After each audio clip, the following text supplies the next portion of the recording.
Welcome back, everyone. Our next session is a conversation with our advocacy partners. Thank you all for being here. Joining us are Sandy Siegel, the founder and president of the Siegel Rare Neuroimmune Association, also known as SRNA. Jacinta Bini, the executive director at the Guthrie-Jackson Charitable Foundation. Welcome. Samira Ahmed, founder of the Samira Foundation. Cody Unser, founder of the Cody Unser First Step Foundation, Julie Leffelar, the executive director at the MOG Project, Katie Bustamante, director at the Acute Flaccid Myelitis Association, AFMA, and Chelsea Judge, the scientific advisor at the Connor B. Judge Foundation. This panel will be moderated by Chitra Krishnan, the executive director at the Siegel Rare Neuroimmune Association. Chitra, over to you. Great. Thank you so much, Roberta. A heartfelt gratitude to each and every one of you for taking the time to join us for this conversation. As I look at this mosaic, as you called it just a few minutes ago, it is such a pleasure to see friends I've known for about 20 years and friends I've made over the last few years. So it's really exciting that we're all here having this conversation. I know we all have shared passions, shared interests, shared missions, and maybe our stories should start with sort of how our foundation started. So, Sandy, I'd like to start with you to talk briefly about then TMA, now SRNA. Thank you, Chitra.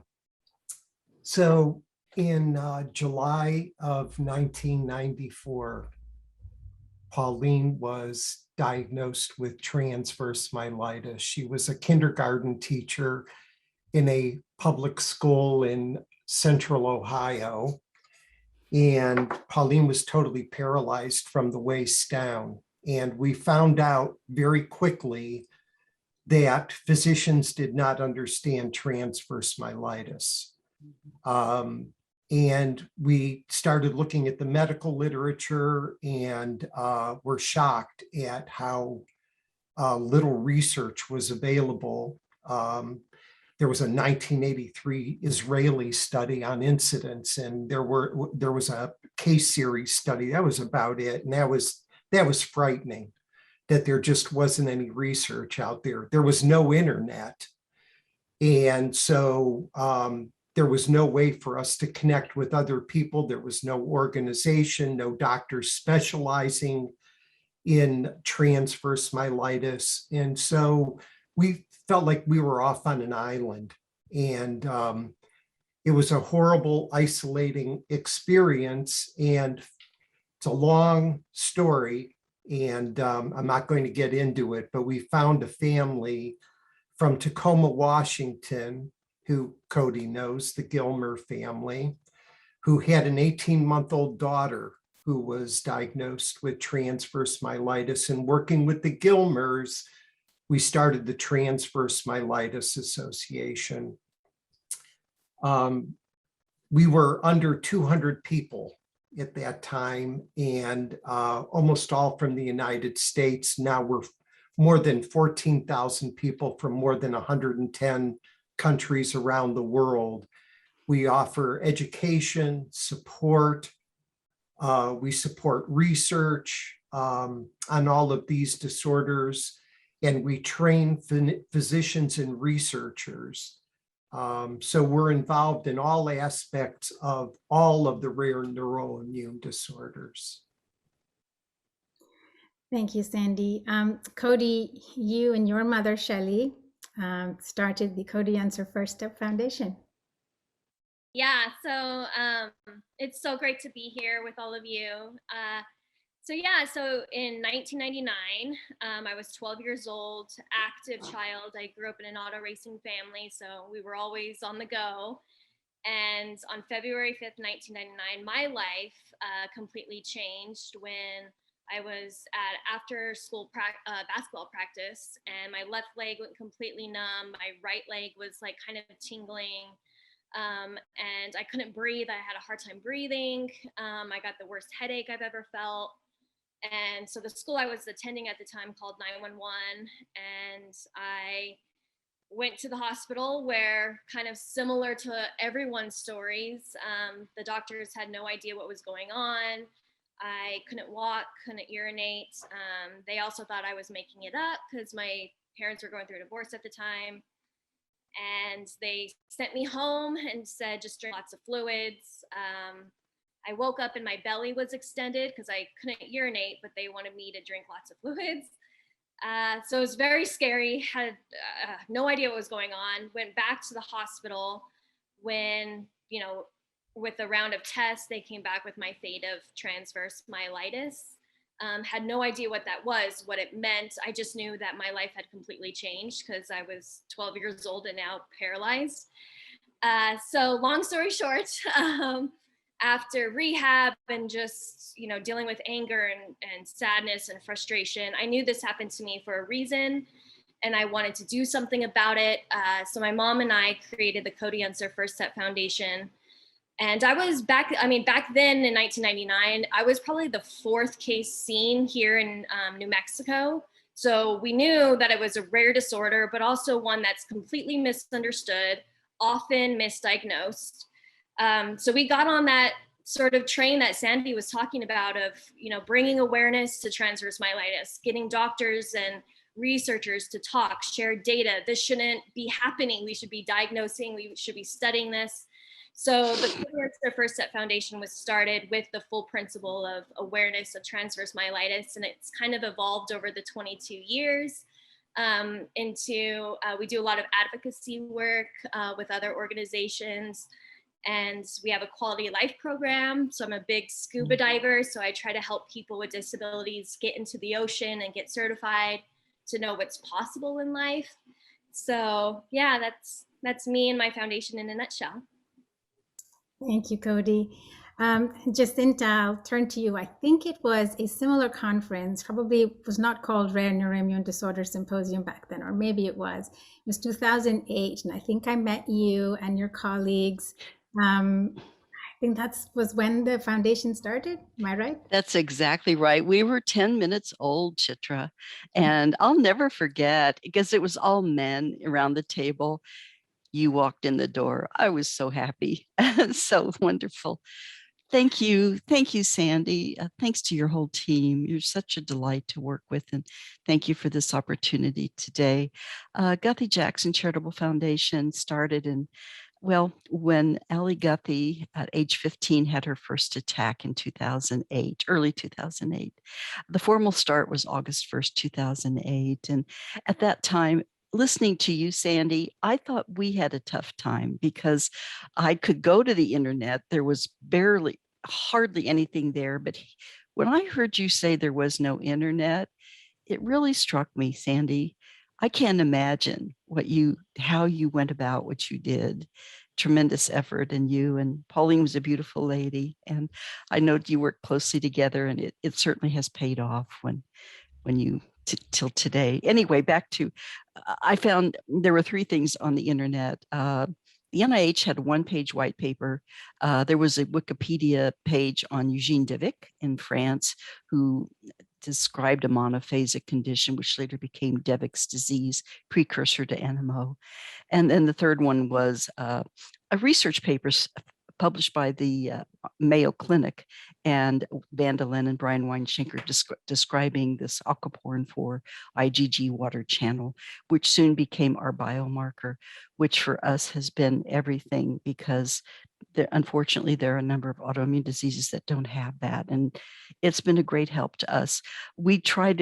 Everything we do, we try to extend beyond NMO to all autoimmune diseases, trying to, a rising tide raises all ships. And that's really our goal. Just real quickly, I feel like I need to talk really fast.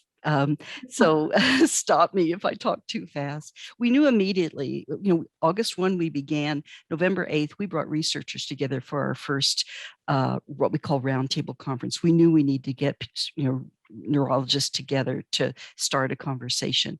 Those conferences have happened annually since then. Lately virtually, but still, thank you, Zoom. Then after that, we knew we needed to bring patients together. That was a year later in 2009. That's happened additionally every year lately virtually. We are planning our next International NMO Roundtable for patients in this coming March, pandemic allowing. We're going to be optimistic. So we needed to get people together to talk, first of all. We knew we needed to come up with diagnostic criteria because when I first started, NMO was a variant of MS. Well, we know that it's very well differentiated, just like MOG today. Julie, you're becoming very well differentiated, and that's necessary. And diagnostic criteria are necessary. So we pulled a committee together globally, 20 wonderful neurologists, spent 2 years, researched, lit review of 250 papers. The result is we knew it was a spectrum disorder, and that's why we have every neurologist hopefully has access to these criteria for an accurate diagnosis. We also knew that we needed to invite industry to come together, meet, and look at repurposing drugs that were sitting on their shelf that failed their clinical trials to see whether there might be use for them in NMO. And we know the result of that was very positive. That was, a tremendous year for us in 2020. I'm going to talk faster. We knew we needed to build an international clinical consortium. So we have reached out to neurologists worldwide from US to Australia. We need to collaborate internationally. It's not just US that needs to talk together. We knew that. So we now have an international consortium of about 110 neurologists, 30 countries who come together, research together, and publish together.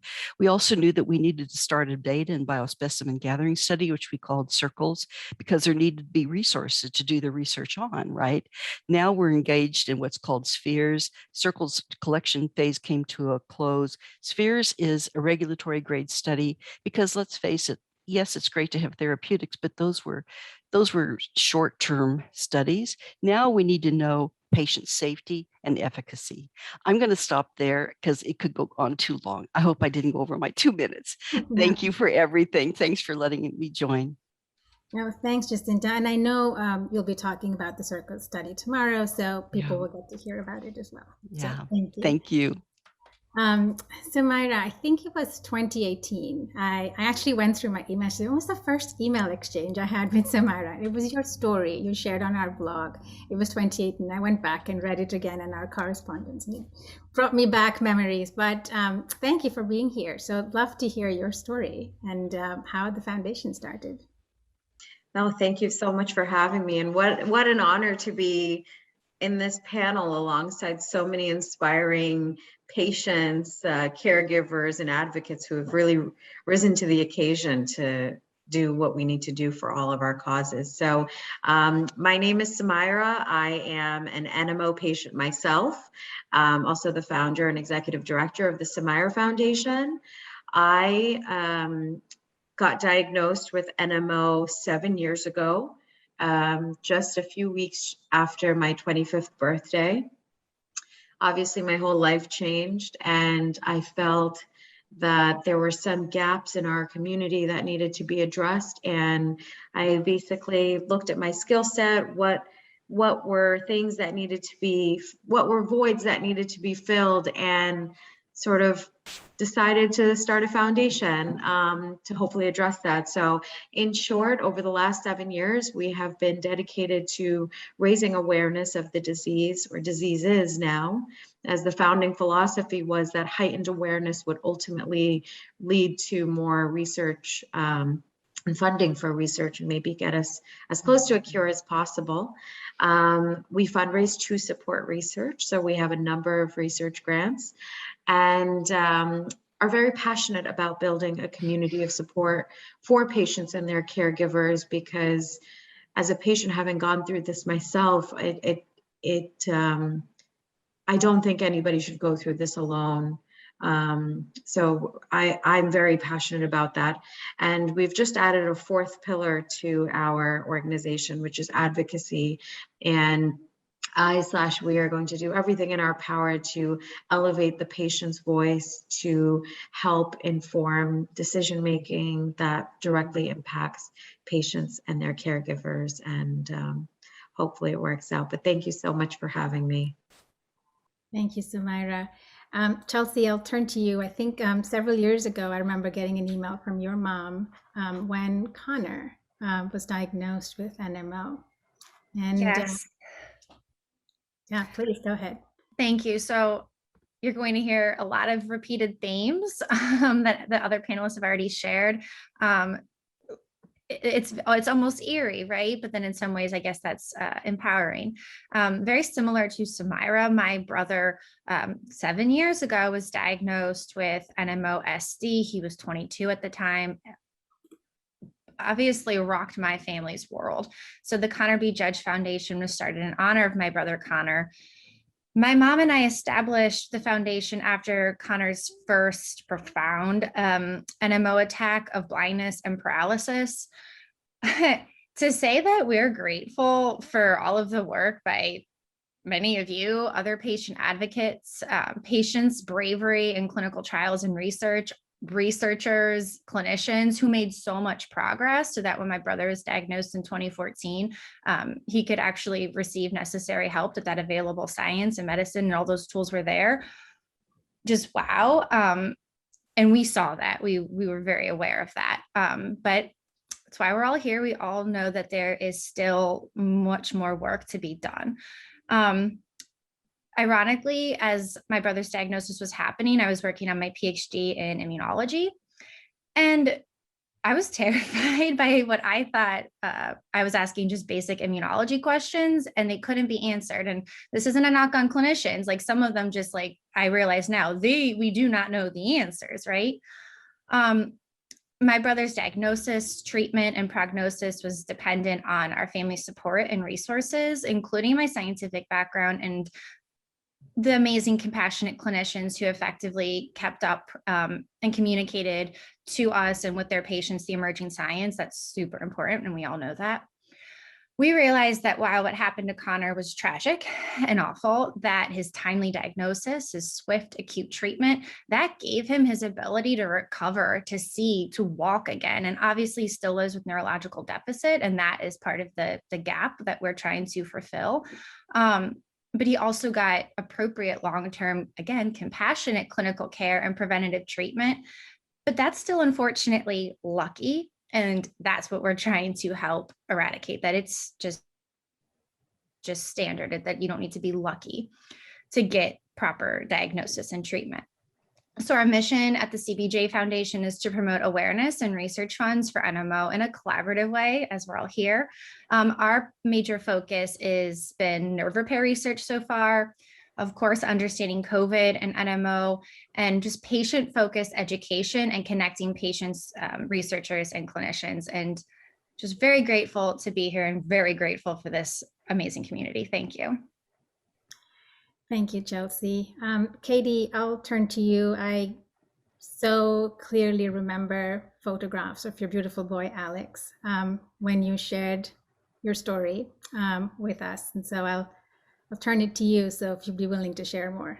Yeah, of course. And thank you for having me. I feel privileged to be with all these people who have gone through so much. And I think the pervasive theme here is no one knows what's going on. Whenever there is no diagnosis, or if there is, there's very little information available.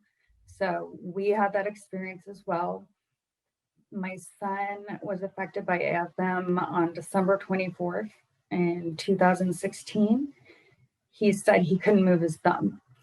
I took him to the emergency room, and by that evening, he could barely walk. And he basically just melted before our eyes, and ultimately was paralyzed from the waist up, including his diaphragm. So he was on a respirator. It took 4 or 5 days for them to even come up with a possible diagnosis, and it was either going to be transverse myelitis or acute phosphomyelitis. Unfortunately, he had AFM. We were in inpatient therapy for about 6 months, and then they sent us home because basically it was like, there's nothing more we could do. And then we lost him in spring of 2018. from respiratory complications, and he was 6 years old when he passed away. So in December, when we looked it up, there was nothing available unless it was all the language was very clinical, but there were no resources available. Our saving grace was a Facebook group of parents who had experienced this, because it most often affects children. So in December, we were invited to go with them. They were planning a group trip to go to DC and to meet with the CDC. And it was about 6 months after Alex had died. So of course we went, and we met with the deputy director there and kind of got the ball rolling on, why haven't you guys done anything? And, you know, you knew about this years ago and you've just done nothing. So meeting all those parents was great. And then we all seem to have such similar stories where there's nothing available. You know, you get this diagnosis, you try to research it, and there's nothing to do. So we were really bouncing off one another, what works, what doesn't. So my husband has been working in nonprofits most of his career. So we got together with a few other parents and created our association in order to be a resource for families so that they have somewhere to go to and some kind of guidance. So we provide information and just kind of guidance. We get a lot of, you know, we try to help those with a new diagnosis, and here are facilities available, and here's the information that we know, and here's a parent group so you can kind of vent and, you know, hear similar stories. So support is there, and you're not feeling like you're on the island, because I think a lot of us felt that way. You're all alone. But and then we're also providing grants, because there's so little information about it that insurance won't cover things, because there's no proof that it works. So we provide grants to a lot of families who need therapy or equipment or, you know, other specific items that insurance won't cover. So we don't work on the research side. We're more a support system for families, and we want to help families know that they're not alone and give them what they need. So that's basically what we do. Thank you, Katie. Julie, I'll turn to you. I don't think it was that long ago. I was sitting with you and your daughter at Starbucks near us, and we're having a conversation, and the MOG project has grown. It's so nice to see you. It is nice to see you, and you know, I'm touched and honored to be part of this group, and you know, I'm so you know, just it's a heartfelt sentiment that you all have, based on a lot of pain and suffering that I totally understand. My journey with MOG started probably 20 years ago. I had horrible chronic fatigue. I was ill basically until I blew up into optic neuritis in 2014. You know, I had a lot of disability that from the fatigue that I went through at the time. I was shifted around the medical system with no diagnosis. And, you know, I was actually lucky to have the optic neuritis happen to me. It was sort of validated that I truly was ill with something. I was really lucky to have gotten into the hands of Dr. Michael Levy, because I'm lucky enough to live near Johns Hopkins. He helped me. I had NMOSD at the time. The MOG antibody test was not really available widely. And so I was actually not diagnosed with MOG until 2017, late 2017, when I kept relapsing from medicine that really wasn't working for me. When I found out that I had MOG, I was actually happy, because something, you know, after probably 17 years, something had come to me that actually made sense, and why I had been feeling ill for years. And so my daughter and I were looking, and my husband, my whole family actually, but specifically my daughter and I were looking for information. And like everyone else, there was just nothing out there, or it was old, it was wrong. MOG is a new frontier. It's a new disease. And so we decided, to start maybe advocating for this, for better information. Dr. Levy led us to the TMA at the time. Of course, this is the SRNA now. And we met Chitra, and we met Sandy and all the others that work there. And we were just amazed at how kind they were. They took us under their wing, and they said, yeah, please help us launch our MOG advocacy.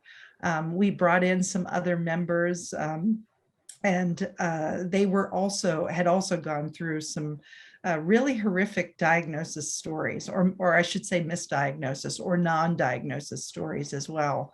One of our members is completely blind from the disease. MOG can be relapsing. It's tough to get under control at times. For some people, it's easy, and I'm one of the lucky ones. I had a good doctor, and the medicines worked for me. So I have little disability now. I have very, very little disability. But there's the future's always unclear. So we worked with the SRNA to help them develop the wonderful resources that they have on their website. They did a fantastic job of making that available for everyone. Then in 2018, we decided that we wanted to put real focus on the disorder, and yet we wanted to stay connected with the SRNA because, Chitra, we talked about it, and it's, stronger together. We really need to continue our advocacy and our work together. And we formed the 501c3 organization. And honestly, we thought it was just going to be a couple of car washes and maybe a bake sale, but it turned into this now global patient-led network. And we're just continuing to push for growth because there is, 5 years ago, there was nothing for MOG, and they've come so far in their knowledge of the disease. They have started to develop, treatments. We don't have any FDA approved treatments. And the MOG Project has been pressing and put in proposals with the CDC and the World Health Organization to make it its own disorder. And so we've been working closely with them. We hope to have an insurance code for those with MOG within a year or two. So we'll just continue down that path, advocate, try to push for research. I'm hoping that clinical trials are coming. I understand that they will be. We are going to continue to grow that patient-led network, and we are thankful for our partners at the SRNA and the Sumaira Foundation for NMO, because I don't think we would be here without the help of others. Thanks for having us here. Thank you, Julie. I mean, I have to say, I'm so humbled by, listening to all of you. And I can sort of see so many partnerships and collaborations that, have started and they continue to, like one that comes to mind is the ABCs of NMOSD podcast that, Jacinta, Chelsea, Sumaira were all involved in. And I think were it not for us doing it together, we would not have the sort of reach, not only just the community, but even the medical professionals. And so I'm truly humbled, and what a fantastic collaboration, thanks to a research grant we got from Horizon Therapeutics. So I'd love to sort of open it up for a few of you, if you'd like to share about your partnerships that you've all been engaged in amongst each other. I know, Julie, you just talked about the work you do with us and with the Sumaira Foundation. Jacinta, do you want to take a few minutes to talk about some partnerships that you have? I think you may be on mute, Jacinta. Sometimes it's better if I stay muted because I talk too much or too fast. Yeah, thank you very much. With that collaborations, just those of you here on the screen, and some that I hope we can work more closely with. Everybody wins. There are no losers. And we've had, because of the late, kind of work we do work with academic institutions for research, domestic and internationally. And that's a really important thing. But collaborations, really extend to even who would ever guess that Google, of all places, has a life sciences division called Verily that does tremendous work in computations, analyses, and such, which helps us arrive at knowledge about biomarkers. So it's taken us in places I didn't ever suggest or guess would happen. University of Utah data coordinating said because you need the data, someplace to go to that's going to work with you on data. So it's an industry. They're actually highly collaborative. And when I say that, people look at us like, are you kidding? But they are. So all I can say is it's a broad spectrum. We're very fortunate and very happy to continue going. My great goal for the future is that we all can continue. We've started to work together for global patient advocacy. We've learned that internationally, there aren't a lot of formalized patient advocacy groups. So we're working really hard to grow that patient advocacy. And you'll be hearing from me, you all, for our next step in that direction. Thank you. Thanks, Jacinta. Katie, what do you think is, your hope for the future for our community? I mean, obviously, ideally, we wouldn't need ourselves, but that's not going to happen. So for the future, obviously, we'd like to grow and be able to provide more research or more grants for people so that we're not as limited. We just started doing kind of an ambassador program. So when a patient is newly diagnosed, we find someone in their area so they can have a single point of contact, because you have so many questions. And I've played that role, and I'm happy to say the child that was affected and paralyzed for about a month, he made a full recovery. But in the meantime, when they were in the hospital, I was able to be that person for her.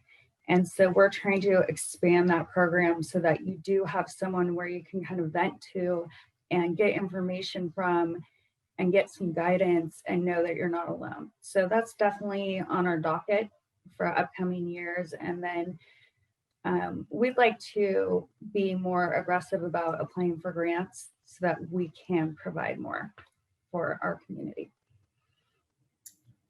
Thank you, Katie. Cody, your vision for tomorrow? My vision for tomorrow. Well, kind of just echoing what everybody's saying. I think we are a very special and unique community.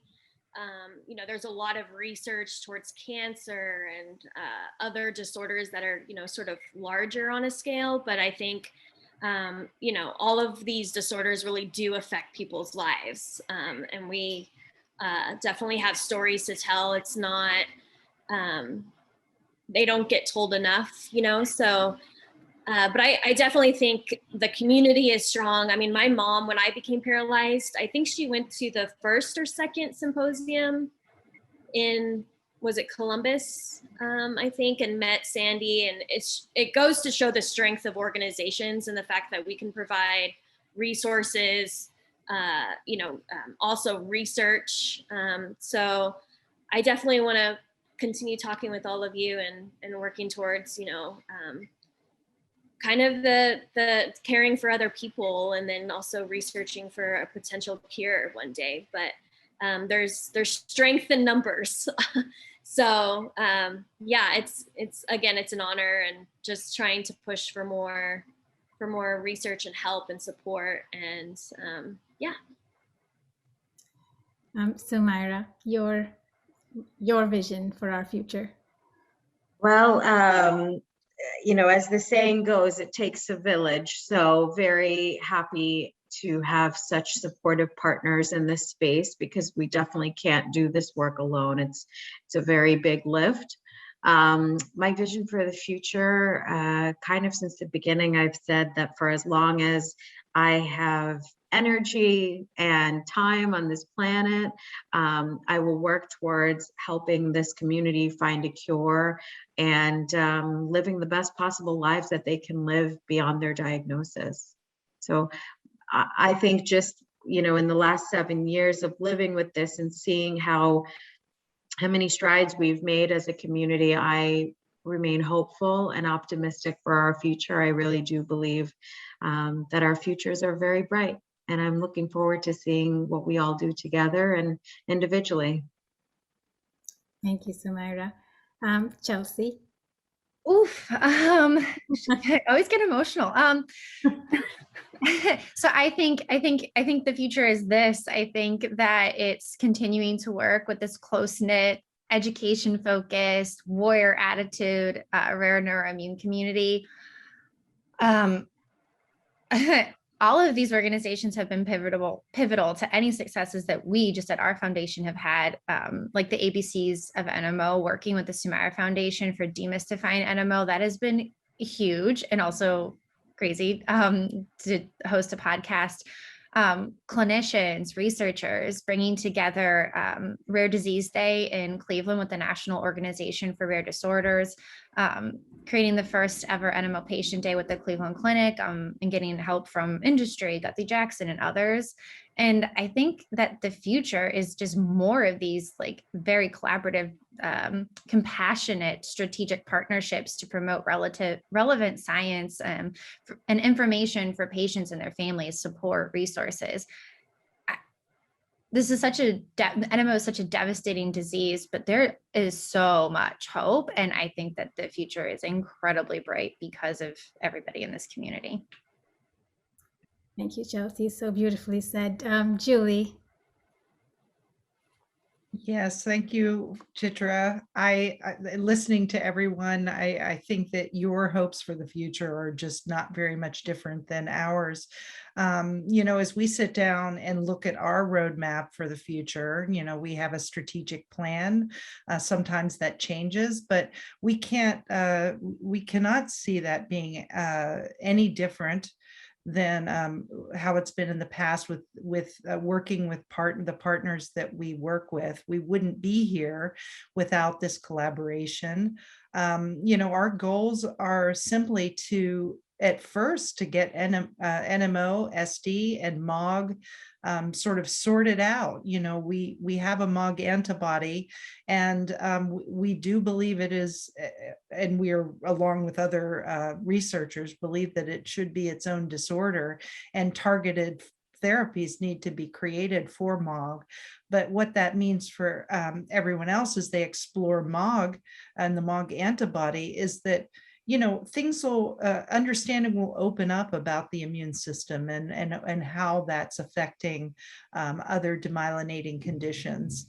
We are lucky that we have an antibody, and I hope that they discover mechanisms in the immune system as research goes on that sort of opens up understanding about what's happening in other disorders like transverse myelitis and AFM and we have hope for the future, and we're going to continue working together. That's the most important thing. We have projects that we're constantly thinking of and ways to help the community, but affecting research has to be our number one objective, because we have to have something that works a little bit better than what we have now for MOG. It is a patient-led organization working together with pharmaceutical companies, researchers. We have a wonderful medical board that are so generously devoting their time to us. I think that we're very lucky, and the future's pretty hopeful. So thank you. Thank you. And closing thoughts. Vision for your future, our collective tomorrow, Sandy. Well, I'm going to start by saying acute disseminated encephalomyelitis, because it hasn't been mentioned. And True. There are people with ADEM from our community who I needed to say that. We were the Transverse Myelitis Association for a very long time, only because I didn't have the time and energy to do something about changing the name. That's just the reality. Because I've done this work from the beginning as a volunteer, raised a family, worked a full-time job. This was an evening and weekend proposition for me. So changing a name was just not on my radar screen. But it wasn't because we didn't have a reason to change the name, because we learned about NMO and ADEM very early on. We only, AFM and MOG are, they're new diagnoses, but they're not new disorders. People have been, getting these disorders for as long as, ADEM and transverse myelitis were diagnosed. But we learned about them very early, and we were all in agreement, including the physicians in our community, that we were going to open an umbrella and that everybody was going to fit under that umbrella. And it's way bigger than what even we're talking about. There are people with vascular myelopathies, radiation myelopathy. There are so many disorders that affect the central nervous system. And we basically take all comers because they have nowhere else to go. And that's frankly how NMO became a part of our community, and how ADEM and all of these disorders became a part of our community.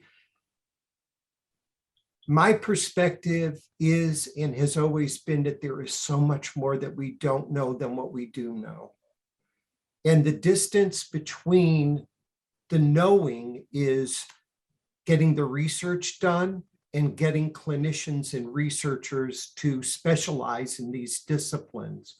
So we started the Jim Lubin Fellowship to train clinicians and researchers, because too many people in our community are being treated by a general neurologist who doesn't understand the lay of the land.